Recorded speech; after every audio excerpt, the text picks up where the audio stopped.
Hey folks, Kilt-Man here. Kilt-Man at your services. How are you all? Hope you're all doing very, very well. Yes, we've got like a little emblazoned supernova above my head. I hope that's symbolic of hope and good things to come, because I've just had a couple of days of sheer, utter, blood-curdling hell.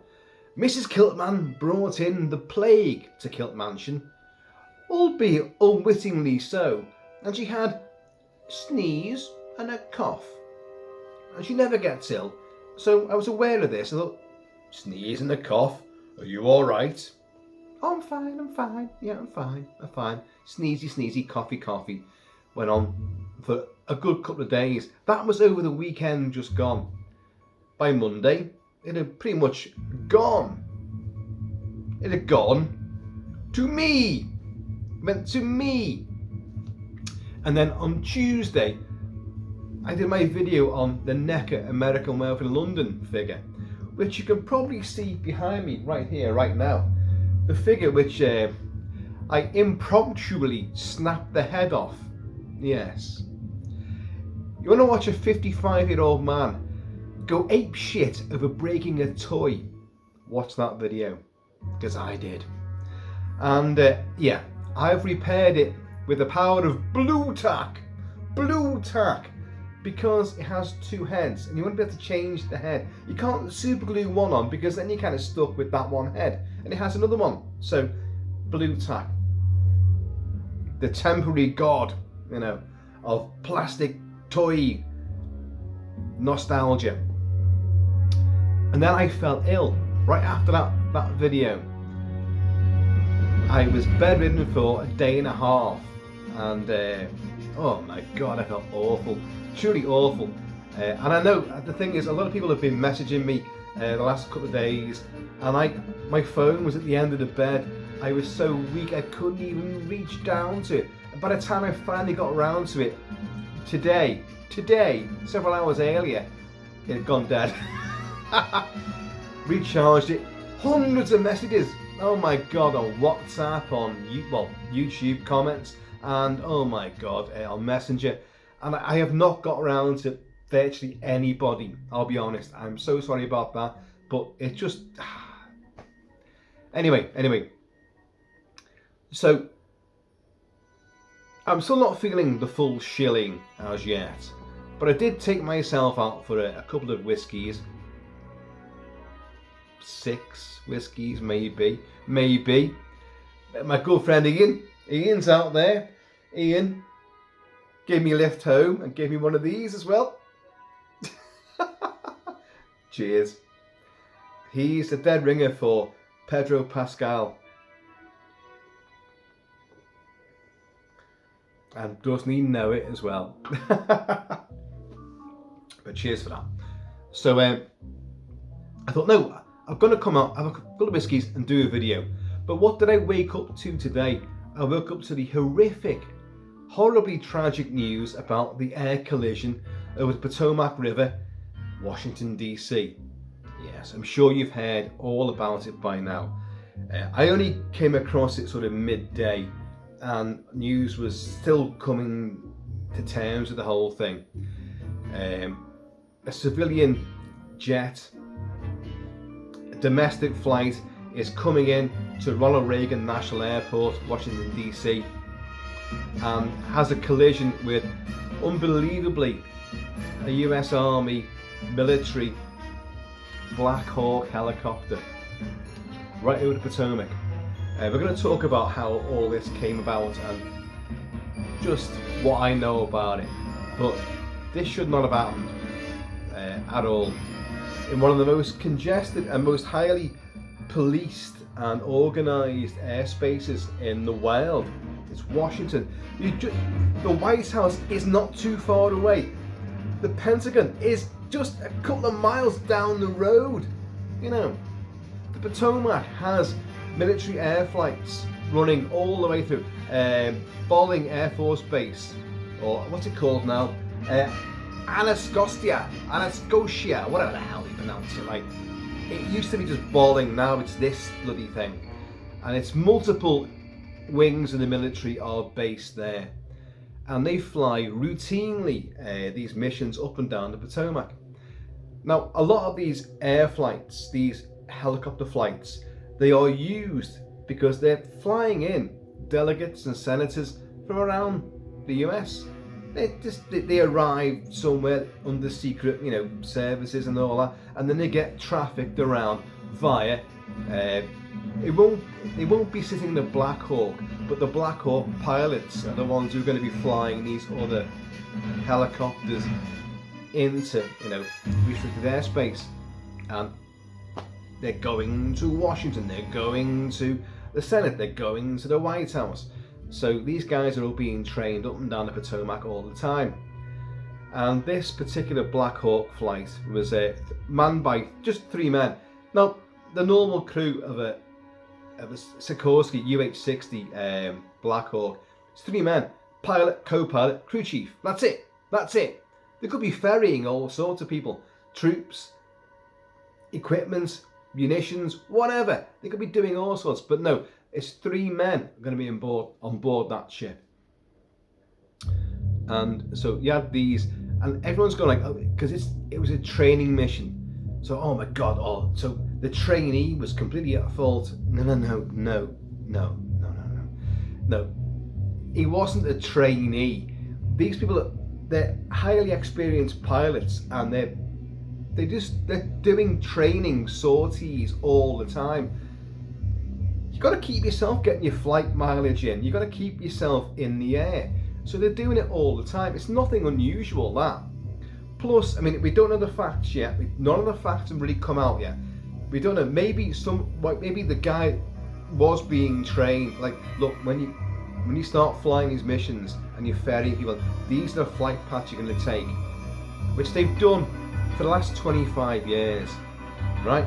So there's your military side sorted out there. They've done this for 25 years or more, from Bolling Air Force Base. And Night Stalkers. Actually, I don't think they are Night Stalkers. They're not that same regiment, but they're still using the Blackhawks. And then you get the civilian mix. One of the most, as I said, congested airspaces ever is Washington DC and Ronald Reagan National Airport. You've got so many coming in all the time. Now, this collision took place at, I think it was 9 p.m. Eastern time, US, 2 a.m. in the UK, I think it was. I obviously I didn't hear it at the time. I was dead to the world, and but when I woke up sort of midday, I was like, no, it can't be. How can a Black Hawk stray into and collide with a passenger jet? How can it? The passenger jet was a Bombardier CRJ 700, which is coming in to land at Ronald Reagan National Airport. It was coming in to land. It's night time. It was a very clear night, no cloud cover whatsoever. It was ultra clear.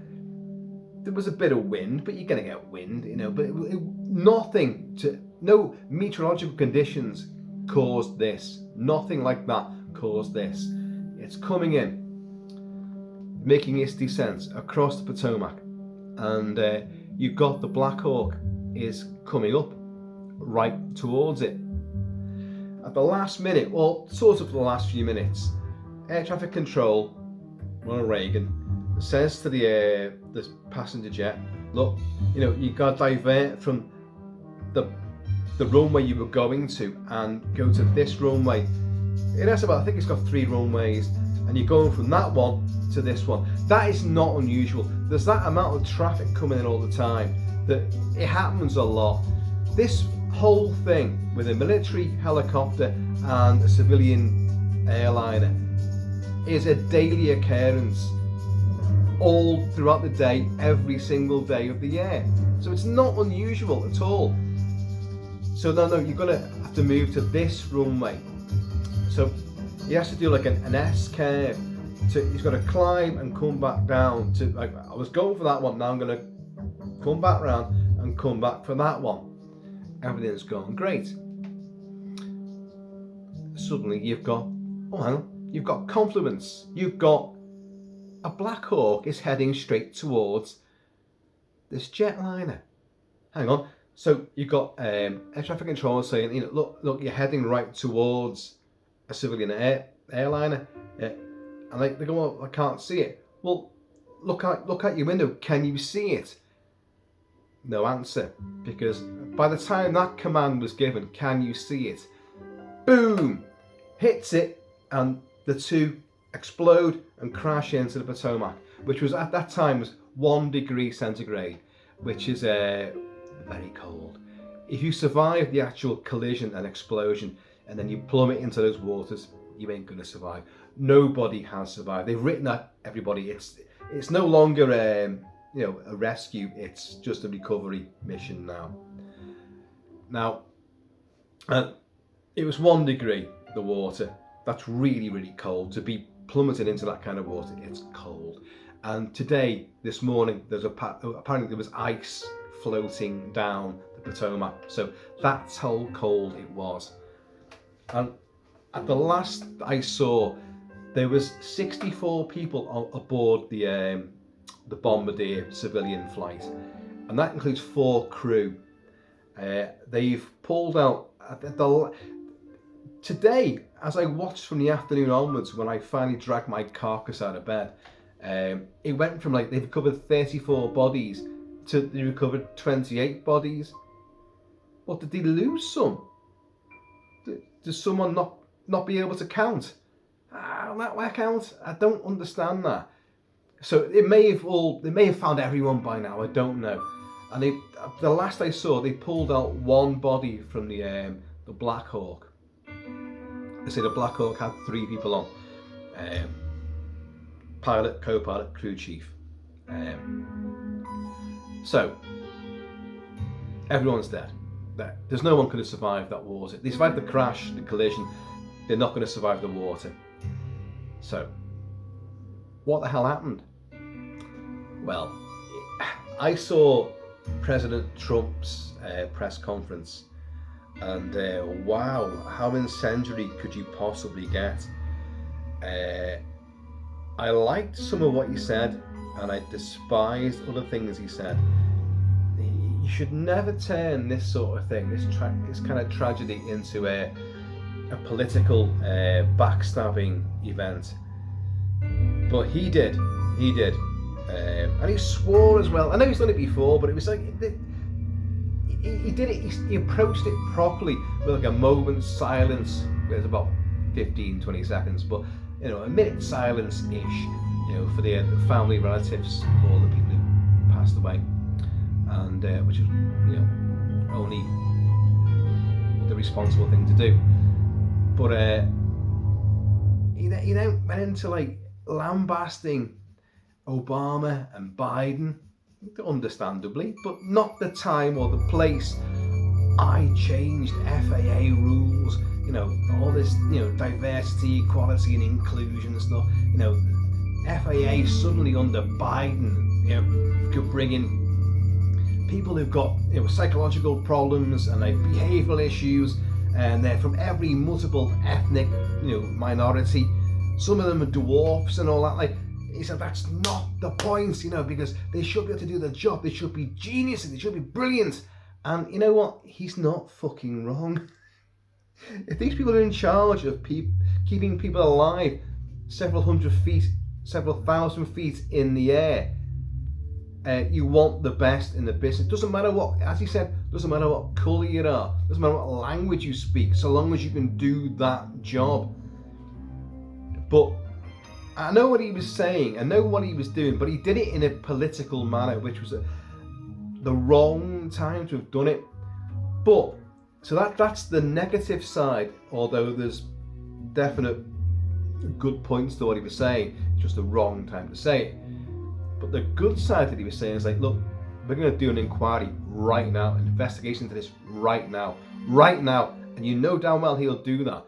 We're going to get to the bottom of this. I'm going to find out who's to blame, and we're going to change all this. Heads will roll. Now, in the UK right now, we have all these problems. We have multiple murders and horrible, horrible things happening all the time, and real bad scandals where the government is complicit in destroying the lives of many people, many innocent people. And then, oh, we'll have an inquiry into this, but it'll take 10 years to fucking do it. 10 years. Yeah, at the very least. Hillsborough, 1989, we're still waiting for a full verdict on that, or the cover-up on that, and so many other issues, because our country, the UK, oh no, we're going to do this, we're going to do that, oh, our deepest sympathies and our hearts go out. You fucking liars. You don't mean a damn word of it. You know you're complicit and you sweep it under the carpet. You do it all the time. That's me sweeping under carpets. But Trump, he's not like that. Trump will get this done. Now, whether he does it for political reasons or whether he does it because his heart's in the right place, kind of really doesn't matter right now. If we can get to the bottom of who's the root cause of this, then so be it. Now, let's talk more about the incident itself. There is talk that the Blackhawk crew were wearing NVGs, night vision goggles, which is very possible that he would be doing now. Very possible. But it's a highly urbanized area. You've got right where they were, you've got lit up like a Christmas tree. You've got Ronald Reagan National Airport. You've got all the outlying regions on both sides of Potomac of Washington and Virginia, and everything is lit up, which makes your NVGs useless. You won't see a thing. You won't be able to pin NVGs work where it's complete dark canopy, wilderness, mountainous terrain, deserts, no ambient lighting. You minute you get that, you've lost a huge portion of your NVG ability. So, no, they could have been wearing them. Now, if they were wearing these, then all they got to do, when they got given the instruction, can you see the plane? Can you see it? All they got to do is go and use their Mark 1 eye. What's your Mark 1 eye? It's this. It's your eyeball. Your eyeball. You got eyes on. You can see something with your eyes. Let's get this firm now. NVGs don't work when you've got lots and lots of light around you. Like that. Lots of light around you. They don't work. They're useless. So, okay, take those up and have a little look. Now you've got another problem as well, because you lose depth when you're flying and you've got height and you've got lights blinking and flashing lights all over the place. You do lose a sense of depth because your eye lies right. So what do you do then? Well, there's a bit of a, how can you get around this, Kilty? Your NVGs don't work and yet you can't trust your own eyeballs. Well, what you do is you trust, and you have to, your instrumentation. And they train and get used to this and learn to love it, because you cannot trust these, you cannot trust these, but your instrumentation is honed to 100 millionth degree. It's got to be perfect. So they should be, everything on board should register aircraft there, aircraft there, aircraft there, sea, river down there. So they're doing this, and that should all be working totally in cahoots with what they're doing, what their mission is. Now this plane, the civilian plane, does get diverted for whatever reason. Gets diverted, but that's not on you. That's nothing suspicious. Oh wow, why did it get diverted? Well, it just did get diverted. So it performs an S curve to climb and then come back down to align with the new runway it's now going to go to. The Blackhawk is now coming directly at the same height the same height. 400 feet. 400 feet. They should never be at the same height. Never, never, never, never. The Blackhawks and other military aircraft fly up and down Potomac all the time, and they fly under jets or they go over jets. Then there's no confliction at all. Air traffic control does deconfliction. That's to stop collisions. That's what the whole point of it is. So, and they do it day in, day out, 24/7. Now, who could fuck that up? Because you do it all the time. So suddenly, they should never be at the same altitude. Never, never, never, never. But they are. Now, a helicopter, there's a couple of great things. Helicopters aren't great. I like flying, do not get me wrong.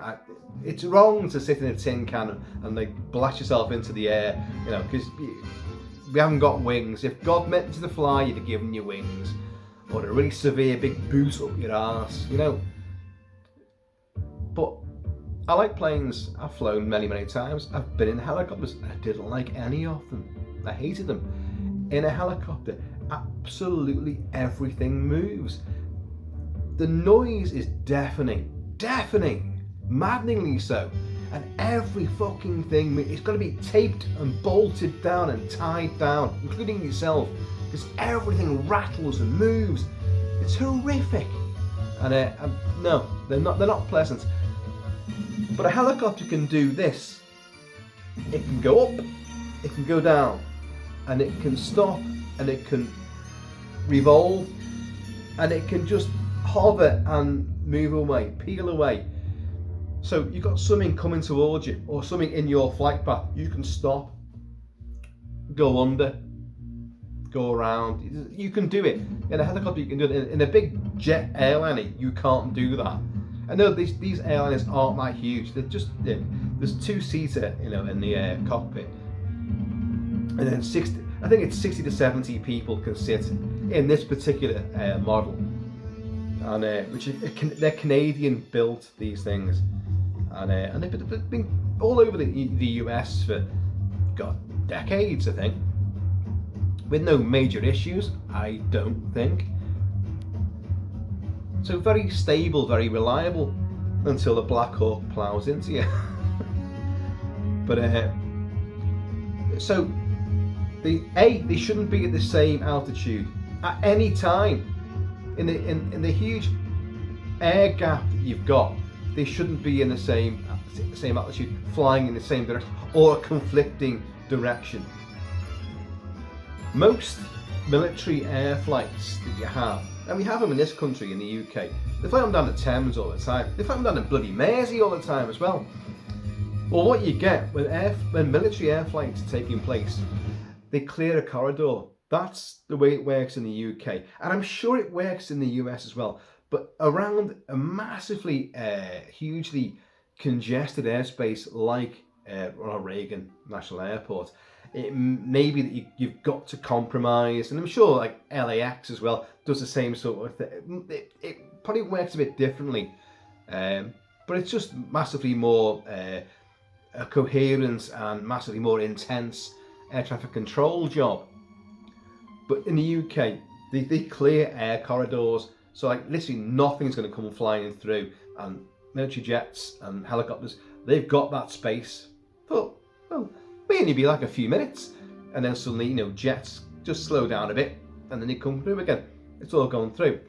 But again, we don't have the kind of air traffic that the US does, so it's obviously, you know, much more magnificent and hugely amplified undertaking to take care of all these craft in the air. So you can't blame the crew, the pilot and the co-pilot of the civilian airliner. They've been told to come back around and like come to the other runway, and this thing's behind them or coming up alongside them or directly at them. Let's get it right. It's flying this way, and it's flying like that, and this thing's coming like that towards them, which of course it does. If you watch the full footage, and you can see it in sort of its blinkered night vision, and you can see the the civilian jet coming across the Potomac, and you see the helicopter come in, and you see the impact, and oh dear God, you know, tragic. But it's immediate. It's an immediate, and it just comes down. I think the jet was found in 3 pieces, upended, so on its roof, you know, but in 3 separate pieces. The Blackhawk was probably massively just destroyed. You will have both of them have 2 black boxes. One you always got 2 black, and they're not black, by the way. They're kind of orange or even red, these things, and they record satellite dialogue between pilot, co-pilot, and all the what you call it, air stations, air traffic control. And then you've got the other one which records everything that actually happens instrumentally, all the equipment, all the electronics, everything that happens physically on board that craft is recorded on that one. And these things they're like cockroaches. They will survive nuclear war. These things will survive. Now, the thing about that is, you've got that for the civilian jet. You haven't got that for the Blackhawk. Why? Because Blackhawks are military, and military don't carry them for security reasons. Obviously, you don't want it falling into enemy hands, do you? You don't want that, so it isn't there. Likewise, the dialogue, when you hear that, because I've heard some of the dialogue between the keep on going mission control, the air traffic control, and the civilian jet, because they use VHF, but military use UHF. So you can't hear when you hear the full diatribe, the dialogue. You don't hear the military, the Blackhawk speaking at all. However, air traffic control can hear both, so they do hear both. So that tells you. Well, we already know air traffic control was speaking to the Blackhawk, and they were speaking to the civilian air jet, and everybody knew where everybody was. Seemingly, everyone should have known where everybody was. So why wasn't this helicopter averted? Stop, dip down, go up, just stop, avert. It didn't happen. Why didn't it happen? Now, you have another anti-collision device. In fact, there's 2 on board civilian jets. One, if I remember rightly, sort of tells you, it gives a code, you know, air vehicle approaching from, you know, and it can read that. And if you don't pay attention to that, and it's still coming at you, you get a vocal, an oral message will say like, look, it's coming right at you, fucking move, you know. However, that only works at 500 feet or above. These were at 400 feet, so none of that was going to work. And before you go like, oh, it should work all the time. Well, it can't do, because when it's coming to descend into an airport, a runway, you've got tons of other conflicting stuff going on. Nothing should be approaching you.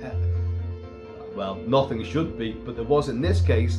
Nothing should be approaching you. There shouldn't be any chance of a collision at that level, and it doesn't. So it just, look, the cut-off is there, because there's nothing at that point below. There's actually fuck all you can do. And again, what was the plane going to do? It can't do anything. All the plane can do is just swerve to one way, just cut and dive and bank. That wasn't going to save it this time. It was just too late.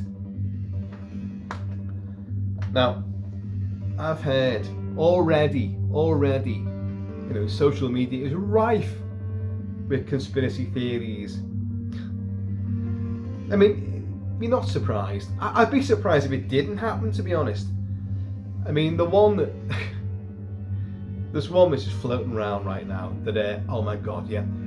And who was aboard that civilian jet to be assassinated? Because that Blackhawk could have been flown remotely from 300 miles away. Well, there's a bunch of people who don't know what the fuck they're talking about. But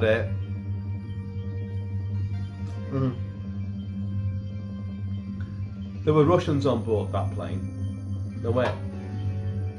To champion figure skaters from Russia who have been in America and were training a very, I haven't written it down, a very prestigious ice skating troupe, a community, an ice skating team who have been doing great stuff for many, many years.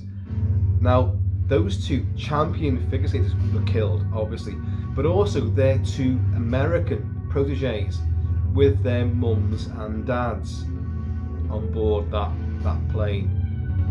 I don't really think why they'd be taken out for any specific reason. Trump has said that there are other nationalities were on board as well, or people from other nationalities. He's going to make it all transparent. He's going to, in fact, by the time we're recording this, he's probably said now, he's probably listed every single name on board that. That ice skating troupe, that team, had another disaster years and years ago where an entire team were taken out in an air crash. No, I'm not saying anything about that other than it's utterly tragic, because the guy in charge, he was in tears. I saw an interview with him, he was massively in tears. So, you know, that is just unbelievably horrifically tragic. The world's worst, deadliest coincidence you could ever have, and I don't think anything about it at all. I do not.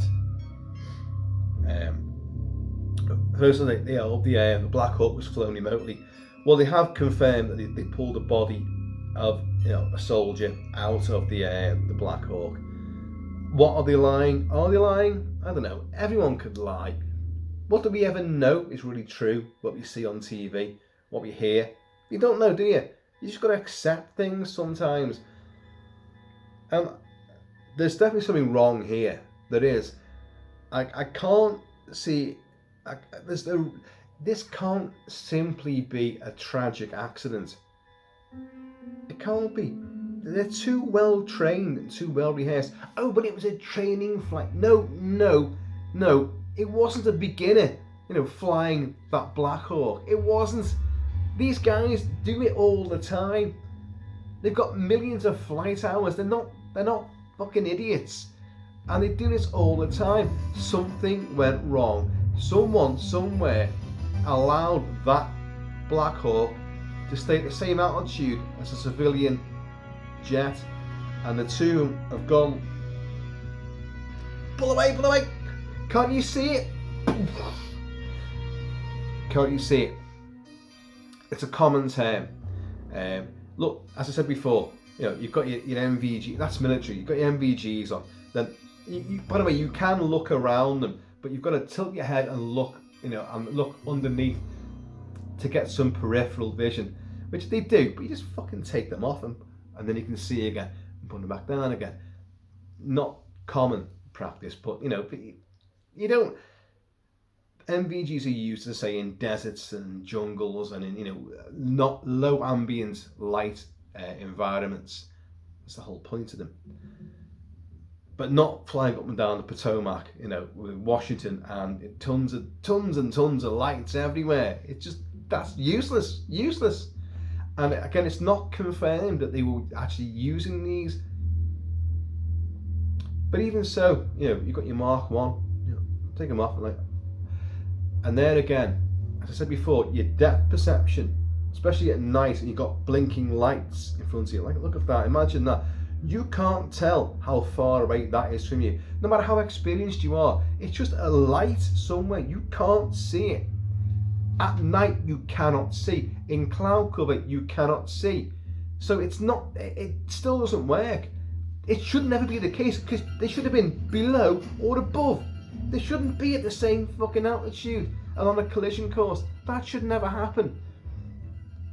So somewhere behind the scenes, something has gone disastrously wrong. I ain't blaming any pilot for this at all. God, how can you? I think Trump's trumped up, accelerated investigation, which I think every government should do. When something goes tits up disastrously, you don't We're going to look into this. Our hearts go, oh, shut up. We know you're sympathetic. Yeah, we also know you don't give two shits. But just get to the crux of the matter and get it sorted. Trump will do that. Our fucking piss poor pussy asses in government in this country would do nothing. Oh my God, such a tragic thing. And they start banning video games as a result. That's what they do in our country. Oh, well, they've been playing fucking, I don't know, I can't even think of any games now. Warcraft, Call of Duty. They've been doing this, fucking whatever, you know. And they ban something completely irrelevant and make the population suffer as a result. You know, we didn't do nothing wrong. That's our country. But Trump will get to the bottom of this somehow. I don't agree that he made it very political. I think that was a bit of a, I don't know, a misstep. But that's Trump for you, though. You know, Obama let everybody into air traffic control. I changed all that. Did it really well. I think we all agree. And I brought back perfection, magnificence. And then Biden came in, Sleepy Joe, and he reversed my orders, and he brought in everyone, ethnic diversity, inclusion, equality, and he really fucking laid it on thick. He really did. He could be right. But who knows? We don't know any of this yet. An inquiry, an investigation shouldn't take 10 years. It shouldn't. It should take as long as it takes from once you start it, and start it right now. And if it takes 5 days, and it's him, the janitor, he did it, you know, it's a lens on a button, you know, then you've got who did it. That's fine. But in the history of politicians doing inquiries and investigations, it just goes on forever because they're not arsed for one thing. It just goes on and on and on and on and on. Trump will make this happen. But it takes 5 days, 10 days or 6 months. It starts now and he's getting it in place. And it's going to happen. You'll get a result far sooner than you get with any other government. He'll do it. And fucking heads will roll because someone is at fault for this. Without a doubt. Is it air traffic control? I'm leaning towards yes, it is. They know what the attitudes are, the two vehicles, the two craft. You know, it shouldn't be like that. Trump says the thing about just follow it in, that he heard on one tape, follow it in. I've not heard that. I don't know if that's true, I don't know if he made that up. So I won't comment on that particular line. Just follow it, meaning to the Blackhawk, just follow it in. Well, it's not going to follow it into the air, the runway, is it? So I think Trump, who's flown in many things, he has helicopters, he's got planes, he's got all sorts. I know he has, and he flies all the bloody time. So he'll know a lot more than probably a lot of us know about getting into planes, and he's got security people there as well. He's flying Air Force One, for Christ's sake. He knows about highly secure airspace. He's not talking as a complete novice, but I think the way he did it, sort of conversationally, may have been a bit misleading. You know, you've got one coming this way, you've got one coming that way. It's not rocket science. Well, it is. It is. It's highly rocket science. And like the way he described it all, it was like a bit too play school, you know, for my liking. But he may not be wrong. He may actually have told it very convincingly. This is a horrible tragedy. Anything like this is a wake-up call. If you can have an accident like this taking place in highly organised, regimented airspace, where you've got, I mean, the law of averages, I suppose, would lord it over and say, well, it's going to happen at some point. It's going to happen. You know, you've got that many planes in the sky, and you know, and helicopters. Something's going to go wrong at some point, and that is the law of averages. Something will go wrong at some point, but it shouldn't do. That's the point. Every single person flying the jets, the helicopters, people in the air traffic control, they should all be the best in their business. Oh, anyone can have a fucking problem, you know, things go wrong. And there's also the, I heard someone, I think he was an RAF fighter pilot, so there could be things aboard the Blackhawk which were not working, and they may have had whatever the mission, it was a training mission, but as I said before, they do them all the time. It's not like it's a trainee pilot, they're flying sorties all the time, you know, and maybe, well, for this one, you don't need this, we'll deactivate this, and that may have led to something or other, but I don't know. I don't know. This is an RAF fighter pilot of many, many years. Just a little, this is sort of thing that can happen, you know, so I'm just spitballing, but maybe. Could be many different reasons. We know it's like engine failure. The rotors didn't suddenly stop, it didn't drop on top, it ploughed straight in the airliner. Blue Thunder seems very inappropriate now, doesn't it? But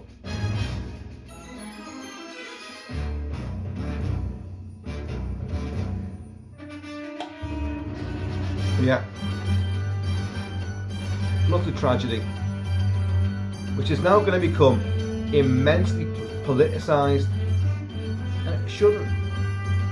And the more that he does that, the more it's going to open up, you know, conspiracy theories. Who else was on board that?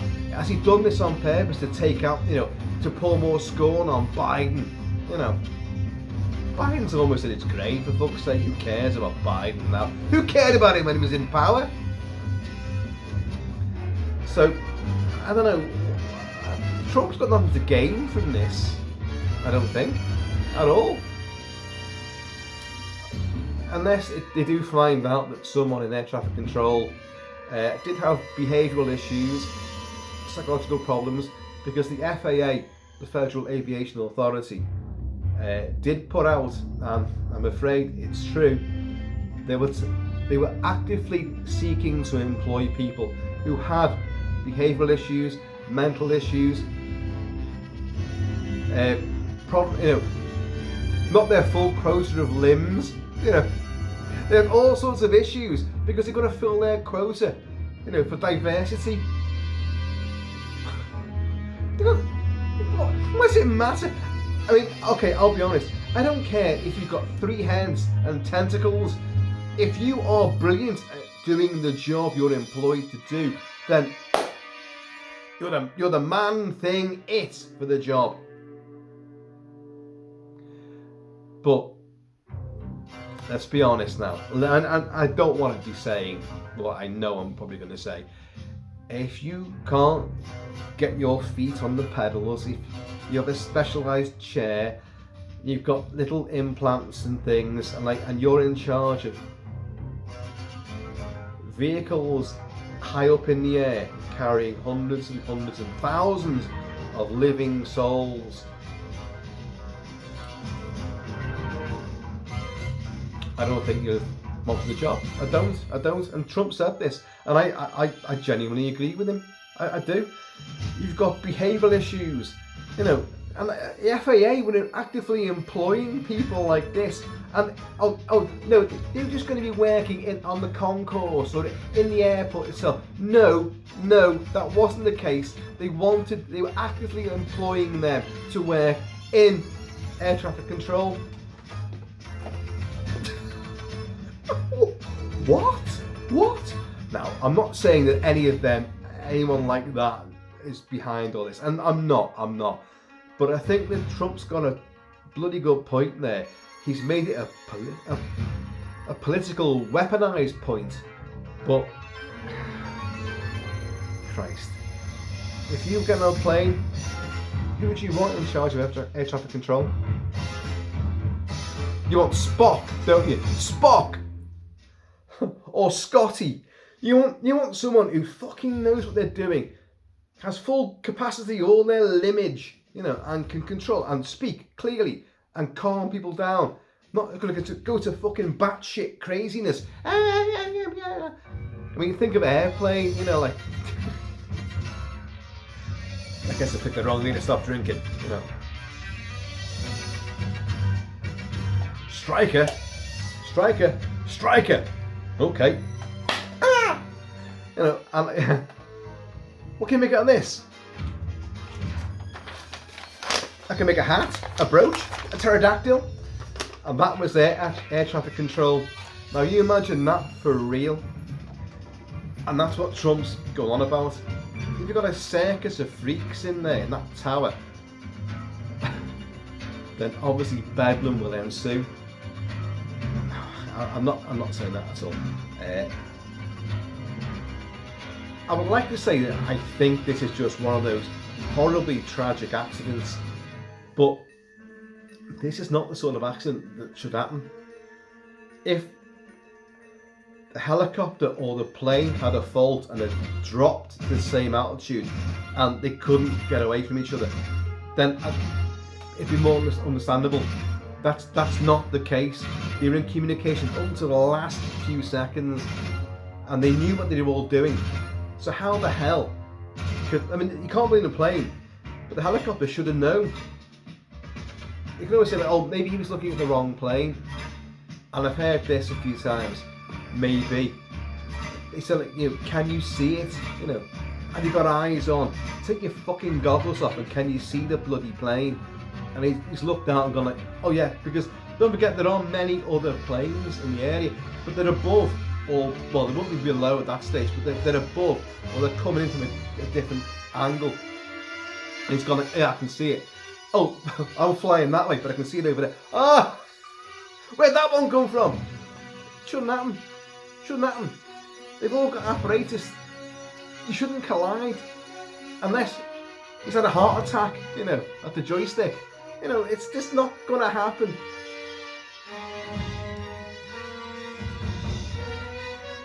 And here's Blue Thunder doing a loop-the-loop. That's impossible. Oh well. Folks, it's a horrible, horrible story. But these things are fascinating, and they do need to be talked about. I don't always talk about what's happening in the real world. I don't like to. It's too horrific.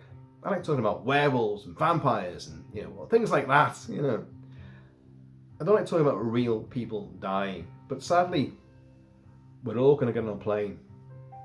We're all going to walk on the streets. Knife crime is rife everywhere. Gangs and shit happens, you know, and I'm painfully, horribly aware of it all. Although I like to think I can take care of myself and my family, but you know, you get on a plane, nothing you can do. Oh yeah, when there's terrorists on board, there's certain things you can do. Remind me to tell you about certain tricks. You got to be careful though. Got to be careful. But rolled up magazine, and the second someone leaps up, although you've got to be careful. If you go to Benidorm, someone always leaps up, and you could assume it's some Islamic terrorist or whatever, and take them down, and then the plane gets diverted and you all get arrested. Oh dear, I'm not going for that shit again. Oops, my mistake. But yeah, the trick is to take anyone who gets up on a plane, you've got to take them down immediately. Now, obviously, you can't do, if you're sitting in different compartments, it's happened the front, well, first class, you've got no chance, have you? But you've got to act immediately. Once they've got control, you've had it. And the same goes with a train or a shopping mall, anywhere where terrorists, a building, they take control. You've got to take them out immediately. Anyone, bank robbers, doesn't matter. Once they've got control and they've got you subdued, it's game over. You haven't got a chance then. You haven't. Just sit it out. But you can thwart any of these things if you act immediately. So on I'm pointing over there. The family know I'm a fucking nightmare on planes. I am. I've rolled up magazines and all sorts. Like I'm sitting there, fucking like, stewardess. What drinks? I'm like, fucking. Oh yeah, please, yeah. Another whiskey if you don't mind, yeah. I am an absolute swine. I'm watching everything. Everybody, you know. And then I fall asleep. And I wake up, we've been diverted to Iran. Oh shit! Damn it! That extra whiskey. Oh no. So, yeah. No, again, my heart goes out to all those who've lost their lives. Another good thing that Trump said, because there's no flights into Russia, you know, and he was asked in the press conference, because there's no flights into Russia, are you going to, before they even finish the question, how are you going to repatriate? We've already spoken to Russia and Putin. Their bodies will be flown back immediately, you know. And the guy kept on trying to finish. He's like, I've just told you, we're going to fly them back immediately. Yeah. Oh well, shut up then. Well, that's good. I mean, I don't know how they could not have done that. To be honest, these weren't spies or ambassadors or whatever. They were ice skaters. Oh well, I think we'll finish off on my favourite cue from Blue Thunder, the main theme. But as I say, you know, this is the tragic story. I'm sure in the course of me doing this video, more information has come out. I think Trump was going to release all the names of the victims. I think that it's the biggest air disaster in American history since about 1983, something like that. Or thereabouts. I don't recall that other one, but well, not right now anyway. But it's a bad. Now imagine if that was like a bigger jet, you know, proper, like, you know, carrying like 200 people on it, you know, which you've got. Not going into Ronald Reagan Airport, like, because it's all domestic flights, isn't it? But imagine it elsewhere though. That'd be horrific.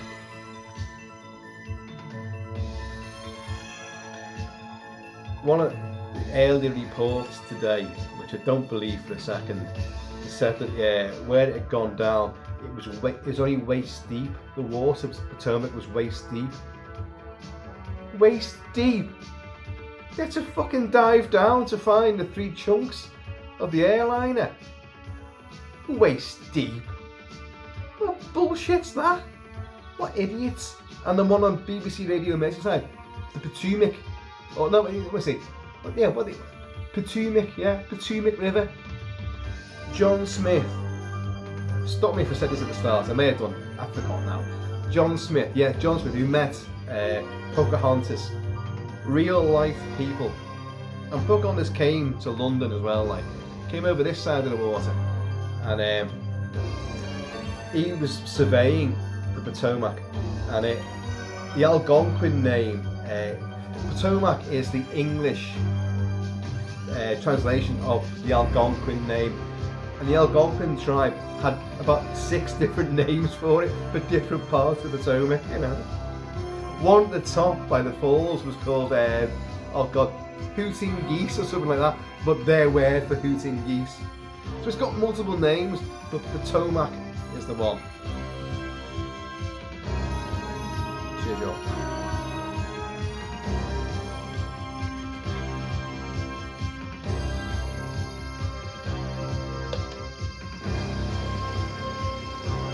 Oh yeah, I should say, the jet came out of Wichita, Kansas, and their mayor came on, and gave a quite heartfelt speech. She was saying, like, you know, whether you're a Wichitan or a Kansan, you know, or American, we're all part of the same community, and we all wrap our arms around each other now in times like this. Which, you know, I think politicians have to say these things, but don't you get sick of it all the time? There's always an atrocity, there's always something going on, and they come out with the same platitudes all the time. And if they didn't do it, they'd be damned. So you're damned if you do, you're damned if you don't. But it always sounds really fake, you know. I've never seen this girl before, this mayor of Wichita, but I believed it.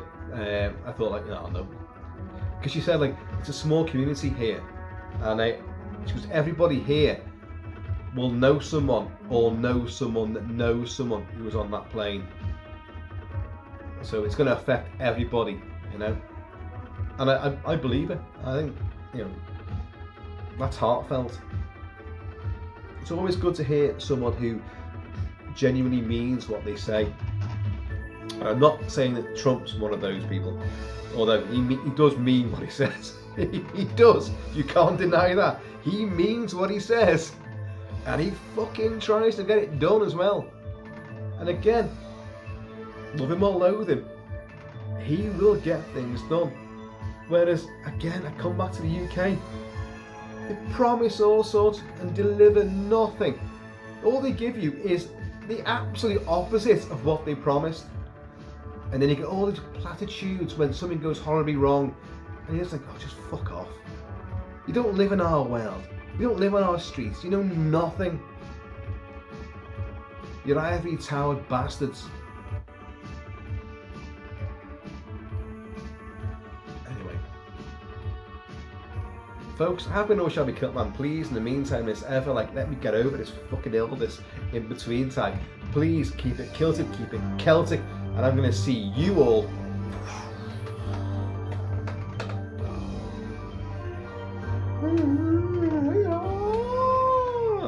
and don't get this leggy.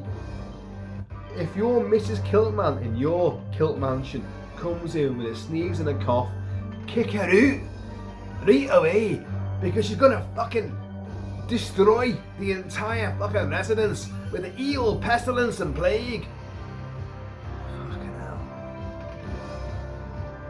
It's been clinically proven that men suffer worse with viruses than women do. It has, I know. I conducted that test myself, and I know I felt a million times worse than she ever did. I couldn't move for a day and a half. Couldn't move. My phone was at the foot of the bed, and it was going beep, beep, beep with messages. And I thought, oh, I need to go on Facebook. I need to go and do a YouTube video, and I can't reach. Oh, forget it. And then when I finally got all of it this morning, well, midday, it was dead. The battery had worn down. And I felt exactly the same. My battery had run down. And my joints weren't working. Even my toes wouldn't work. I couldn't bend my foot to go down and up and down the stairs. Couldn't do it. Where am I going with that?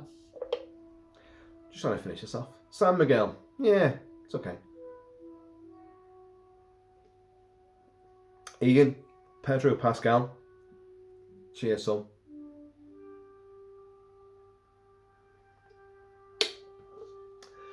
Right, I'll be back soon with more stuff. Maybe the repair job on the Kessler Wolf.